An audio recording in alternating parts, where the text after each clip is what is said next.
1, 2.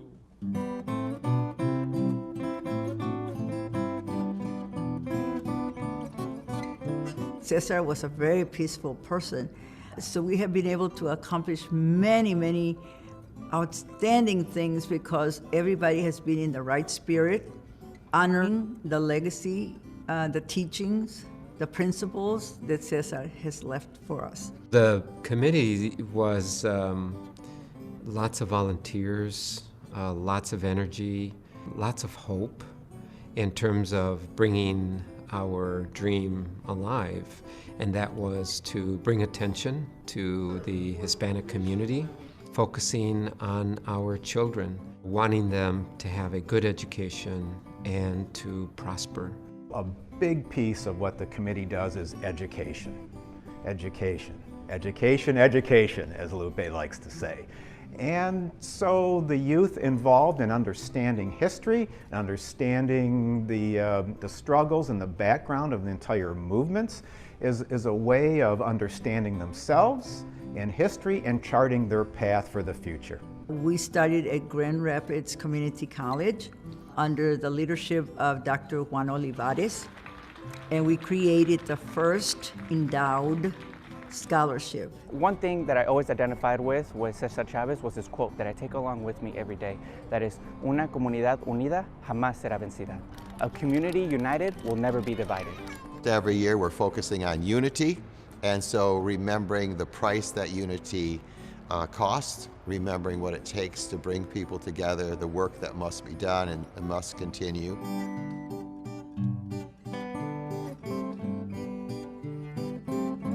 We have made great strides in terms of awareness, students getting scholarships. All of that was to build their skills, to be leaders, to be community conscious, to be a part of the effort. I did face a lot of challenges. A major one being that undocumented students don't qualify for FAFSA. Thanks to the scholarship, at least one big issue, going to college, was solved, which was one of the main obstacles on the way. Thank you for not adding the citizenship requirement, since that really just opens the door for all of us students who face this obstacle. When I received the César Chávez scholarship, it helped me so much.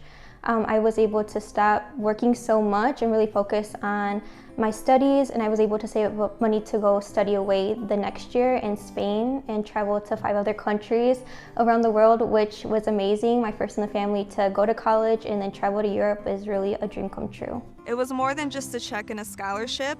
It also provided me with mentors, community leaders that have advocated and fought for minority students here in West Michigan by supporting us. What better legacy can we as a committee, as individuals, teach our young people than that of service to others? I am beaming when I see our young people stepping up and contributing. In the beginning of the movement, he collaborated with the Filipino workers' rights movement, showing that his fight wasn't just a Hispanic fight, but also a fight for the people.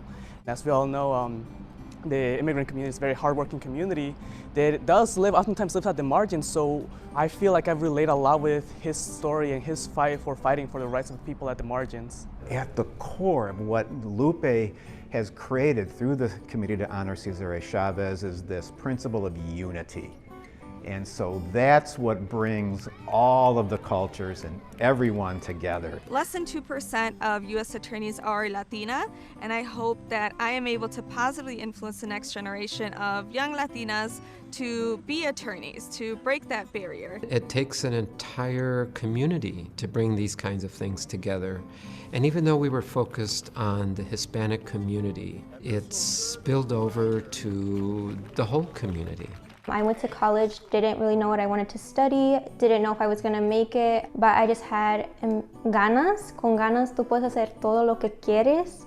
You just have to know those connections, use your resources, and speak out of what your needs are. It's all about community. And so I think we've done a marvelous job in always keeping the next generation in mind.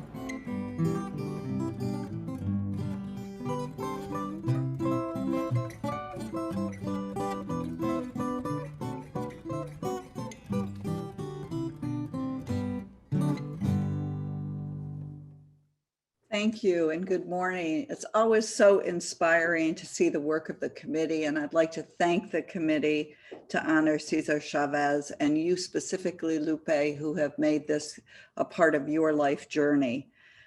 On behalf of the Unity Committee, I'd like to welcome you to our 2021 Cesar Chavez Community Gathering.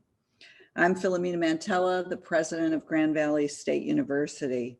I wish we were in person today, but I'm excited that we're welcoming partners from across the state and youth who are viewing this from their classes in elementary, middle, and high school across our region. Today, we not only honor a man who has provided a model for all of us, but calls each of us to rise in the face of injustice. An inspiration because of the way he faced unbelievable obstacles, an inspiration in perseverance, in resilience, a guide to our work for our circumstances today, not just yesterday, as we fight the continued fight against systemic racism that is reverberating across our country today. Grand Valley has a long history of support to this community gathering, and I'm really proud to be able to continue that. It's aligned with our commitment to advancing equity and social justice. Over the last year, I created a network of advisors for racial equity focused on action, a 15-point plan for inclusion and racial justice. We're doubling down on our commitment to diverse populations of students, faculty, and staff, their recruitment and their retention. And I will tell you already this year, our admissions are up for next fall 15% from students of color. So we're really excited that our work is having impact. We are also focused that inclusion means a welcoming and inclusive community, a climate that is supportive and allows everyone to be their whole self. Instituting structural and curricular changes, training, and embedding this commitment across the institution, across our values, across our culture, and our learning opportunities. We've also doubled down on our own community. Beginning fall 21, we will, for the first time, have all first-year admitted students from Calhoun, Grand Traverse, Kent, Muskegon, Ottawa, and Wayne counties, all the counties where we have a campus presence. Those families who make less than $50,000 a year and complete a FAFSA will be eligible for full tuition, not only for their first year, but all their years at Grand Valley State University. We're also ensuring that those that are not eligible for federal aid will have access to a Grand Valley education. And it's so important to have programs like the Cesar Chavez Scholarship, where we have constraints on the way federal and state policy is written. So I'm deeply grateful to the work you've done to create more resources for this purpose. This is another way of assuring that we create opportunity, advance equity, and that we live and teach and inspire a broader movement for higher education for all. Just as Cesar inspired a movement for a generation of activism, our institutions and communities must move today with the same action and unity. And I see my colleague, Bill Pink, on here, and I just want to thank him for his partnership, because we too act together to support a network of higher education that provides a range of opportunities and a range of ways to ladder into the students' goals. We invite all of you to join us in our efforts. We're stronger as a community of partners, and our future is brighter because of what you have all done with your work that brought us to this day. Thank you and welcome. Let us pray. Ever-loving and merciful God, you love our human family and every work which comes from you. Together with all other believers and persons of goodwill, we gather as one family to thank you for helping us to imitate your oneness and generosity. Thank you for helping us to remember the words of the prophetic and courageous César Chávez when he said that we cannot seek achievement for ourselves and forget about progress and prosperity for our community.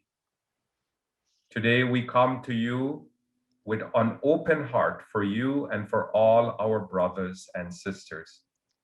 Help us give witness to your compassion for every person and your care for all creation and our common home. Knowing that our unity is strength, may we bring your loving presence to individuals affected by the COVID pandemic and all those affected by systemic racism. May we comfort the mourning, forgive as well as accept forgiveness, and be passionate for life and be gente puente, that is, bridge builders where walls and divisions exist. Continue reminding us to be people of right relationships, of justice, of hope, for we know that through you, we can bring new life from what appears dead. We can bring hope out of despair. We can offer and receive love even when hearts appear to be hardened. Yes, we can, because you are present in each one of us and through our unity in diversity. Sí se puede, because you have shown us how in our past and even today, through courageous individuals who see opportunities and new beginnings in times of challenge, and through resilient individuals who dare us to believe, not in the smallness of temporary things, but in your unrestricted love and infinite possibilities for newness of life, for all creation, for all humanity. Amen. Good morning. I'm John Boy, Superintendent of the Potter's House School, and I would like to welcome all of you, our viewers all across the state of Michigan and beyond, to the César Chávez Community Gathering. I'm standing in the Potter's House Chapel, located in Roosevelt Park, Grand Rapids. Roosevelt Park, for the last 130 years, has been an immigrant neighborhood. In fact, it's the neighborhood that all of my grandparents came to as their first stop after leaving the Netherlands many, many years ago. My grandfather left his home when he was 14, boarded a boat all by himself, and came to this neighborhood and worked at a factory right behind me for 45 years. The immigrants in this neighborhood were hardworking people of faith who believed strongly in family. When I moved into this neighborhood 45 years ago, new waves of immigrant families from Mexico, all throughout Central America, and the islands of Puerto Rico, Dominican Republic, and Cuba began to move into the neighborhood. In recent years, they've been joined by other families from African countries such as the Sudan, Rwanda, Burundi, Congo, and many others. Like my ancestors, these new immigrants are also people of faith that value family and hard work and who are seeking a better life. Unlike my ancestors, many of these new immigrants have experienced trauma as they fled from civil war or gang violence. They often work jobs that nobody else will take in order to better their families. Most particularly during this pandemic, while many of us have been able to work or attend school from home, my neighbors have gone to work every day, oftentimes as essential workers, providing food for our tables, keeping our hospitals clean, caring for those in senior living centers, and keeping our stores open. These essential workers have always been César Chávez's focus. He once said, "It's ironic that those who till the soil, cultivate and harvest the fruits, vegetables, and other foods that fill your tables with abundance, have nothing left for themselves." He also said, "We cannot seek achievement for ourselves and forget about the progress and prosperity for our community." As always, César mobilized and united workers, for unity is strength. Welcome. As we honor César's work today, for uniting for the great work of social justice that is before us.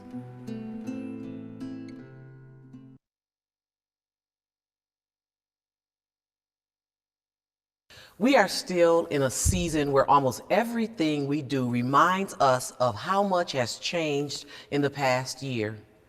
Even cherished community traditions like this take on a different feel. This should not be surprising at a time when the rest of our lives look so different. Homes turned into offices and classrooms, students not seeing their friends at recess, families unable to spend time with one another, our smiles hidden behind masks. Everything is different. But social distance does not have to equal social separation. We belong to one another more than ever. We need unity more than ever. That is why we dedicate the lighting of this unity candle to the families who have lost loved ones and suffered so much in the pandemic. As we prepare to light this candle, may we unify around these families and add our strength to theirs. Let's pledge to see the time of healing ahead and not settle for returning to normal. Let's see this as an opportunity to create something better, a more equitable and respectful world for all. Let's step forward toward a brighter, more inclusive future. That is the spirit we bring to the Unity Candle lighting today. We have representatives from our families and from the medical and spiritual communities participating. Together, they represent unity, strength, and the need for everyone to be treated with respect no matter where they come from. Now we will have the lighting of the Unity Candle by Dr. Augusto Elias of Metro Health, University of Michigan Health, along with Claudia, a wife and mother who lost her husband to COVID, and Pastor Raul Furman, who has been a pastor for more than 20 years and works with Bethany Christian Services as a youth specialist. Following the lighting of the candle, you will hear from Dr. Elias.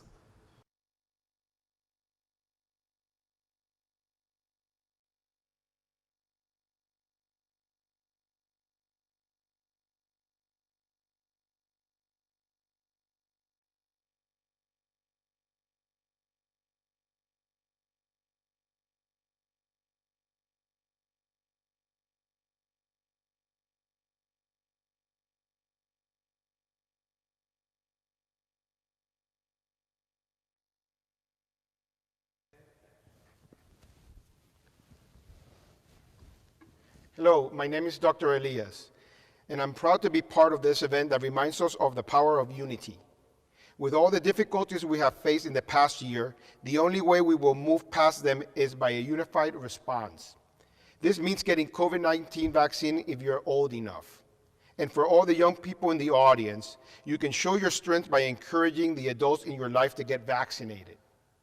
This is how we turn the tide against COVID-19, by getting vaccinating and taking the common sense precautions we have learned, like washing your hands for 20 seconds and wearing a mask. We have been blessed by several highly effective vaccines. They have been proven safe with millions and millions of doses worldwide, and they are increasingly available in Michigan.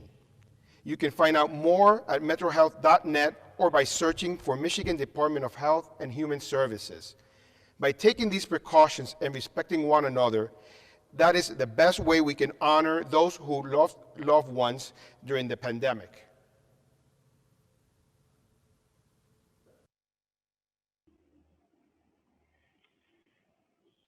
Good morning. My name is Adrienne Roby, Superintendent of Grand Rapids Public Schools. I want to start by thanking Lupe Ramos Montini and the committee to honor César y Chávez for the honor of speaking at today's event. I applaud the committee for your leadership, perseverance, and commitment to ensuring that in the face of a global pandemic, our communities unite and continues the important annual gathering to honor the life and accomplishments of César E. Chávez. As we think about the impact of this global pandemic, we cannot help but to recognize the countless numbers of students whose academic, social, emotional, and mental well-beings have been negatively impacted. César Chávez once said, "A word as to the education of the heart. We don't believe that this can be imparted through books. It can only be imparted through the loving touch of a teacher. Real education should consist of drawing goodness and the best out of our own students. What better books can there be than the book of humanity?"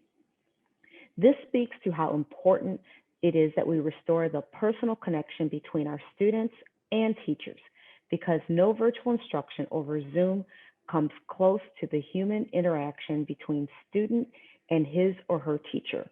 It also speaks to our humanity and the role that we have as leaders in our community to unite around our students, our families, our teachers, and all of our educators to uplift them, support them, and show them our collective love.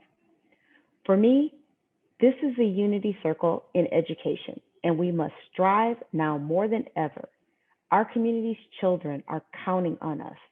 We can do this. Si se puede. Thank you.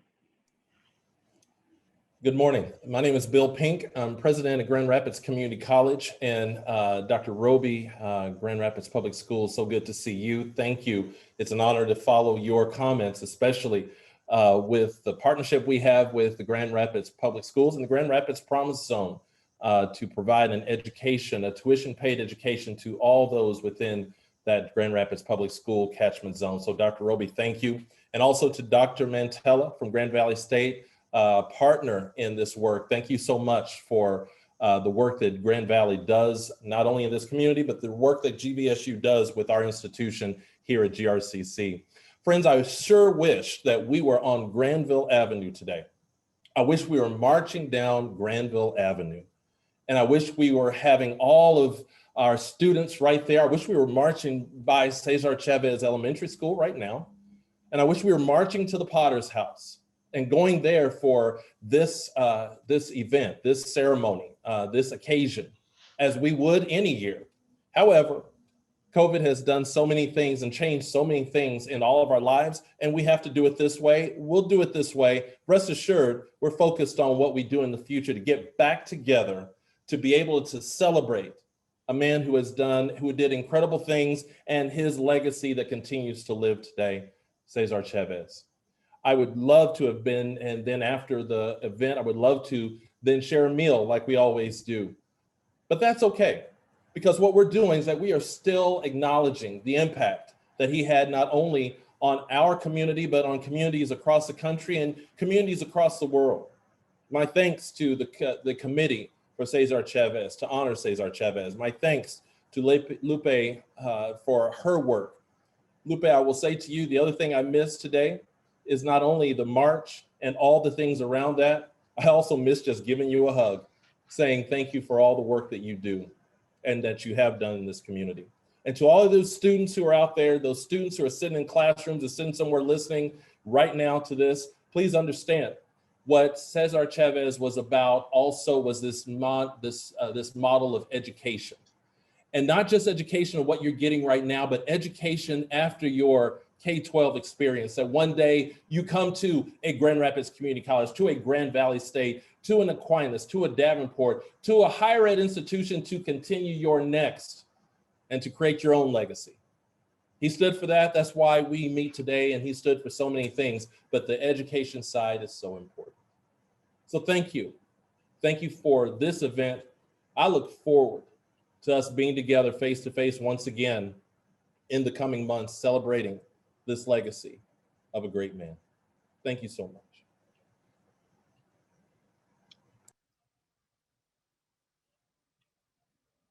My mother, when love is gone, my mother, when love is gone, in our darkest hour, hope lingers on. My father, when peace is gone, my father, when peace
justice is gone, my country. When justice is gone in our darkest hour, hope lingers on. I will not hate, and I will not fear in our darkest hour. Hope lingers here. I will not hate, and I will not fear in our darkest hour. Hope lingers here.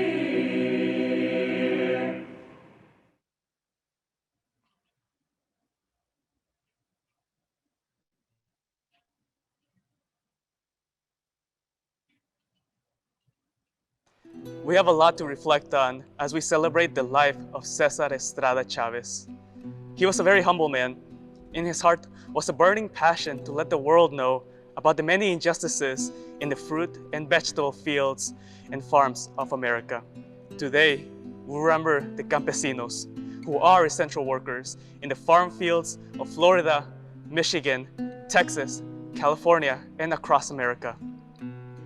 The fruit and vegetables we put on our tables are harvested by the sun-baked hands of men, women, and children who are desperately trying to gain a happy and healthier lifestyle. Today, we celebrate and recognize the lives of the campesinos and the gifts of their labor. In Spanish, we call baskets canastas. Today, we present canastas of grapes. We remember the many years the farm workers toiled in the fields of California and received death threats as they marched and protested. They marched to gain a better quality of life, wages, and working conditions. Today, we bring canastas of lettuce. A campesino has to bend very low to harvest the lettuce. They hold that position for as many as 10 hours in a day in the hot sun in harsh working conditions. We bring canastas of the fruits and vegetables of West Michigan. We must remember and honor the many hands that come to our state every year to pick the apples, cherries, strawberries, peaches, asparagus, sugar beets, pickles, and tomatoes. The canastas we bring represent our brave and humble hero, César Chávez, who gave courage to campesinos all across the country when he formed the Farm Workers Union in California. They worked for justice through public policy and legal protection.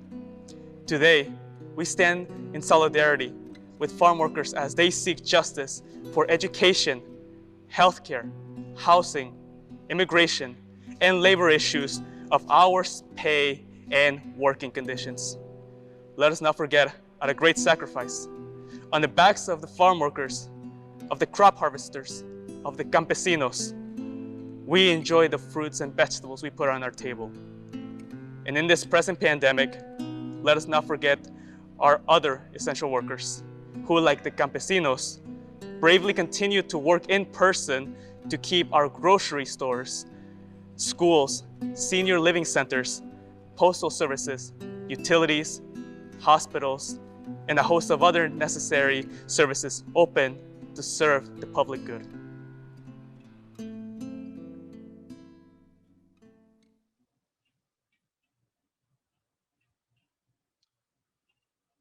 Thank you to everyone who spoke recently. This part of the presentation upcoming features a video entitled Life and a Legacy of César E. Chávez, produced by Stephanie Simus, which will set the stage to welcome our special guest.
It is indeed a privilege for me to introduce today's special guest, the grandson of the late American labor leader César E. Chávez. He is joining us from Keene, California. He is the Director of Strategic Initiatives for the César Chávez Foundation.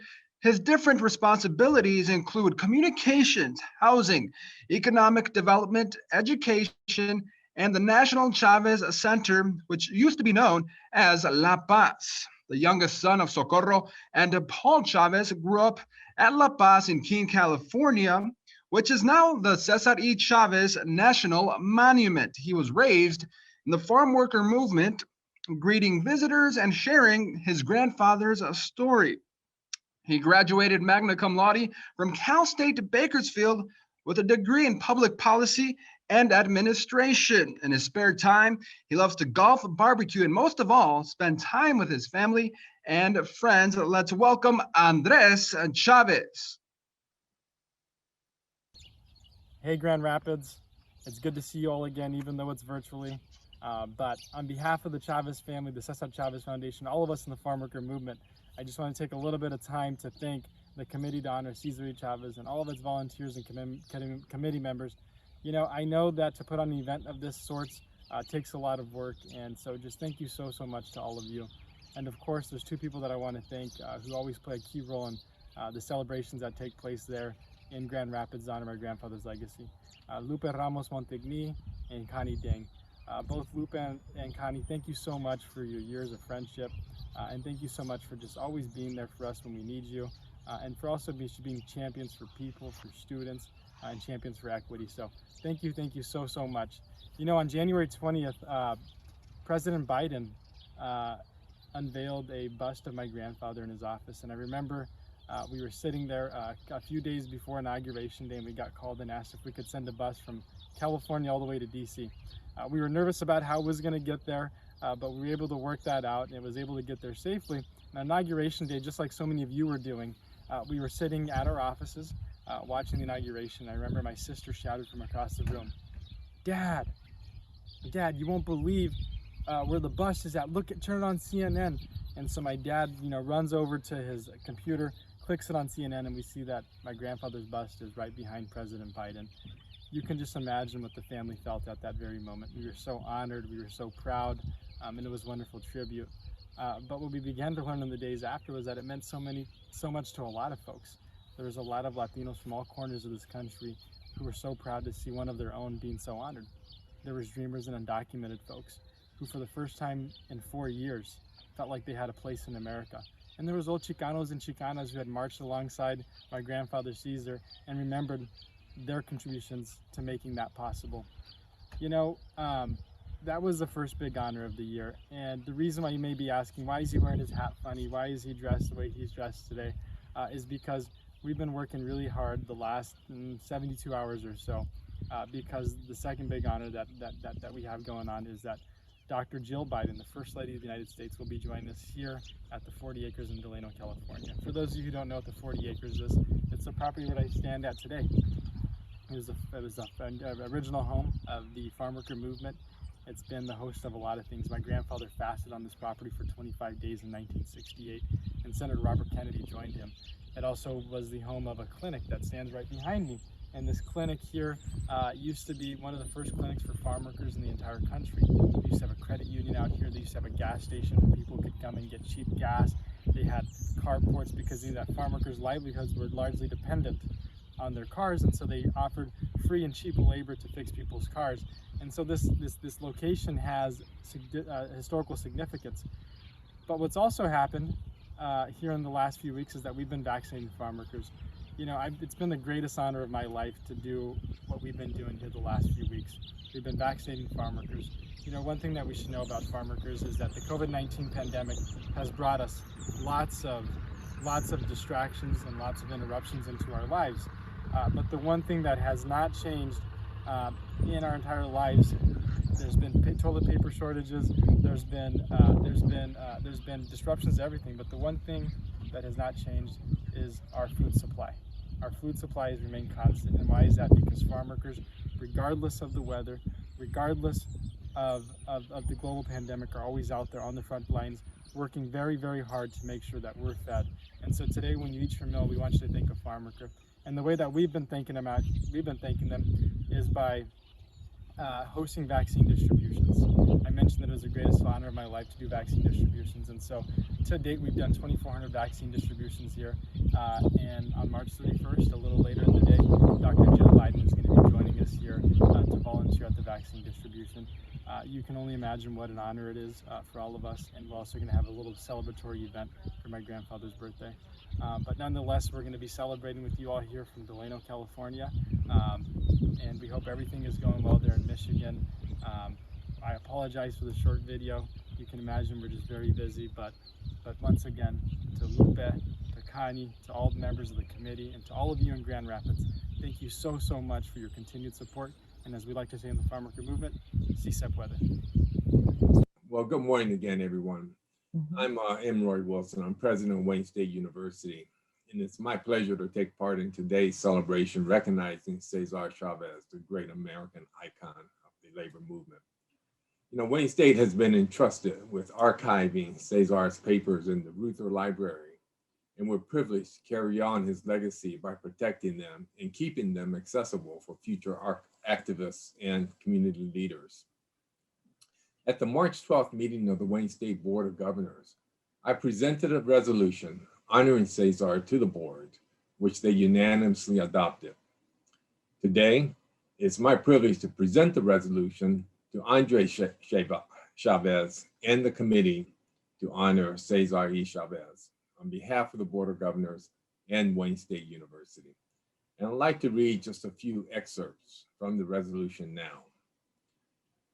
Whereas Chávez is not only a hero to the Mexican American and Latino Hispanic community at large, but to all who labor and dream for peace, social justice, and dignity.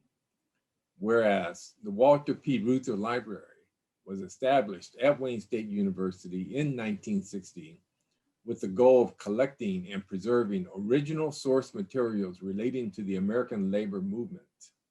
The Reuther Library is the largest labor archive in North America and is home to historical collections of numerous labor-related organizations, including the papers of César E. Chávez. And whereas a committee to honor César E. Chávez was founded in Grand Rapids, Michigan in September 2000 and has been led by the Honorable Lupe Ramos Montini for the past 20 years.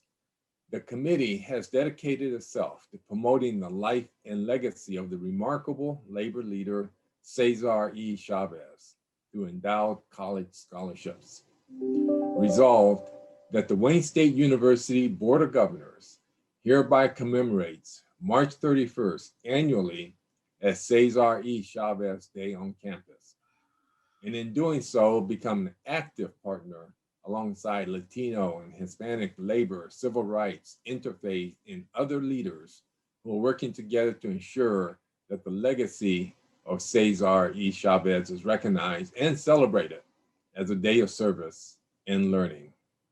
Wayne State University is proud to present this resolution today, and we're delighted to join the Unity partners in their work to immortalize the legacy of the civil rights giant. Thank you all for joining this celebration.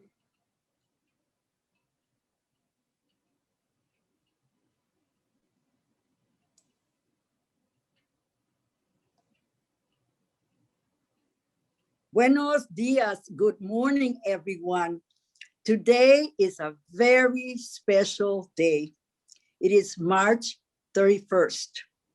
This day is the day when the world celebrates the birthday of César Estrada Chávez.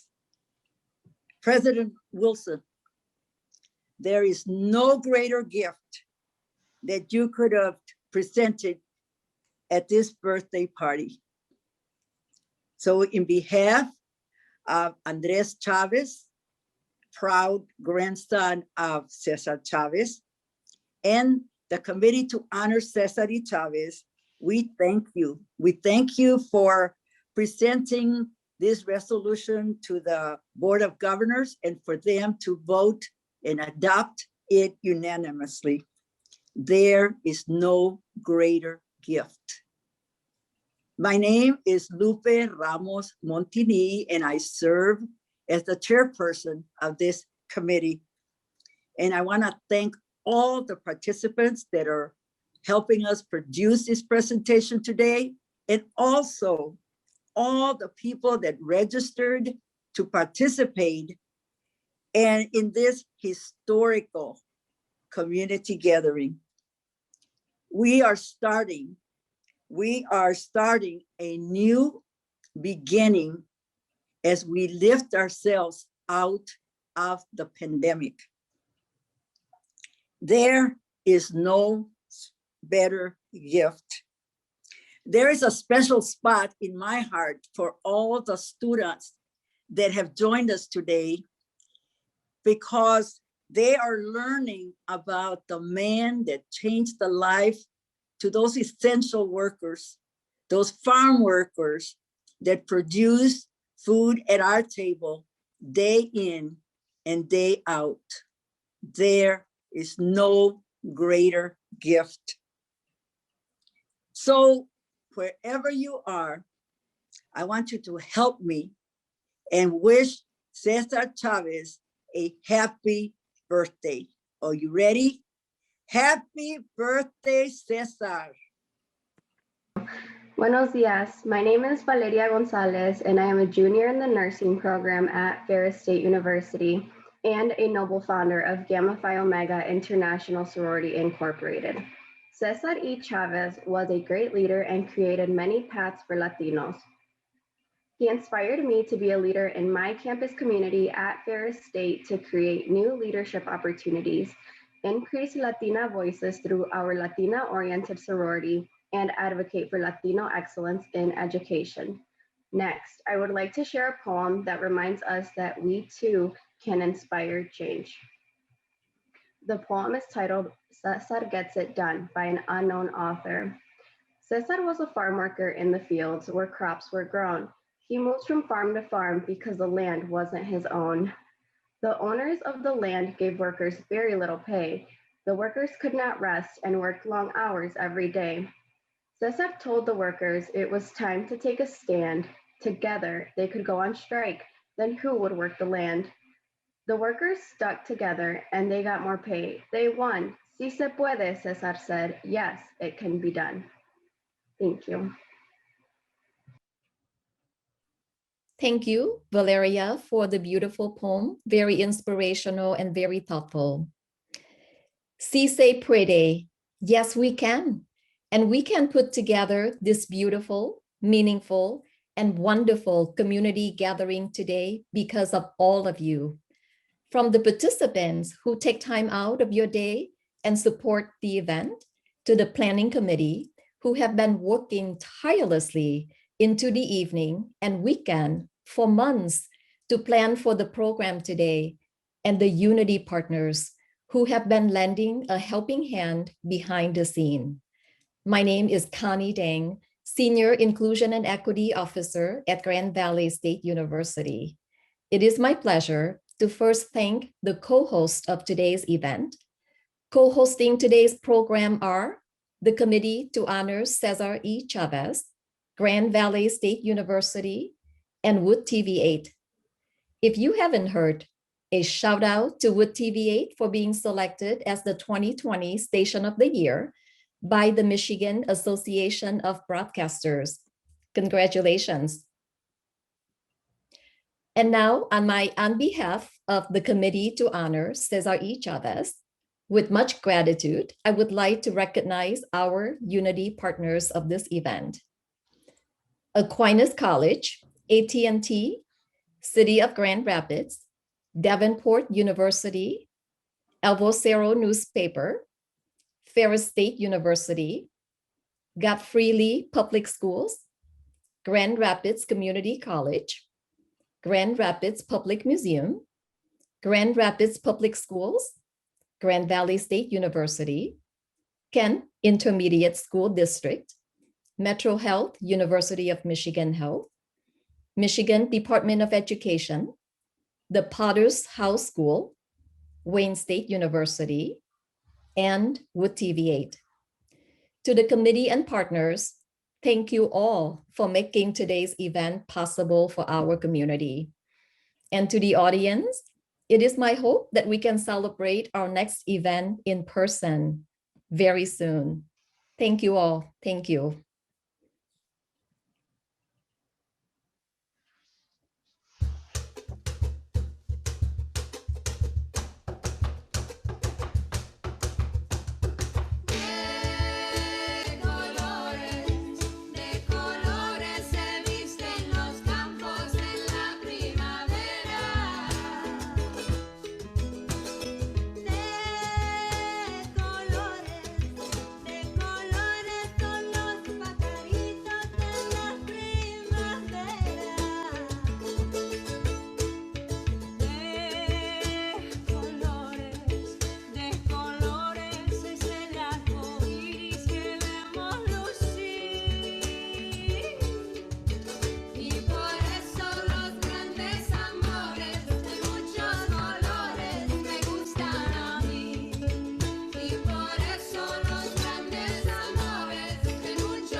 That's always great. For those of you who haven't joined our events, we always end with De Colores as a call of unity for us as a committee, but also as a community. So I want to thank all of our speakers and guests and add to Connie's thanks for your inspiring remarks and great partnerships that we formed through this alliance as we continue to advance the legacy of César Chávez. My name is Jesse Bernal. I serve as Chief of Staff to the President and Vice President for Inclusion and Equity at Grand Valley State University. I also want to welcome, since we haven't been able to do this in a proper space, Dr. Roby to West Michigan. Welcome to West Michigan in this community gathering, and welcome to this event. We will be sure to bring you out to the next event, as Dr. Pink said, at Potter's House, where we always welcome our new community members in a really great way with our youth. And also to Dr. Wilson from Wayne State. We're so excited to have you as a new partner. And just my deep appreciation to Drs. Mantella and Pink for your continued leadership and support of this important work. And then most of all, to our students, our youth, the kids who are joining us in virtual spaces at home. Maybe your parents are in the background, or your supporters, or you're in school in person, and those opportunities that we have. You are the reason we're here, and we are all motivated in this day to continue to work for equity in all of our institutions, in particular, acknowledging the importance of education. As Andres mentioned, later today he will be joined by the First Lady, Dr. Jill Biden, for a day of action to promote community service and civic engagement, and also to advance the important work of the César Chávez Foundation, which they have led in providing the vaccines to farm workers and other folks in California who've not had access. In light of this, the Committee to Honor César Chávez and the University, or the Unity Committee of University and other statewide partners, also calls on each of us to find ways to continue to serve our communities, to advance social justice and workers' rights, to bring attention to the bigotry and hate within our own Latinx and Latino and immigrant communities, but also to really strengthen our bonds between communities of color and other underrepresented communities who have often been invisible in many spaces. Most frequently, as you all know, are Asian American friends, family, and colleagues who have been the subject of over 4,000 acts of violence just because of who they are in the last year. Our Black brothers, sisters, and other community members who continue to experience a disproportionate impact of racialized and state-sanctioned violence. To those who identify as women, we honor this month, Women's History Month, who even on our own Kent County continue to earn 70 cents on the dollar of somebody who identifies as a man. We have a lot of work to do, even in our own communities and as a nation, and today serves as an inspiration and a call to action for equity, service, and unity. As we lift out of the pandemic, let us renew our Si Se Puede, as Andres and Lupe and others have said, that spirit, and be called to not ever return to a state of normal or pre-pandemic. We must move forward and we must continue to be active in our pathway forward. So with that, I want to thank again Wood TV and Ruben for leading us through this program and our new partnership. So I'll turn it over to you. Thank you, Jesse. Thank you one and all for your participation in Cesar's birthday party. Cesar would have been 94 years young today. It has been a remarkable opportunity for me to host this presentation. I would not have missed it for the world. Muchísimas gracias. Thank you.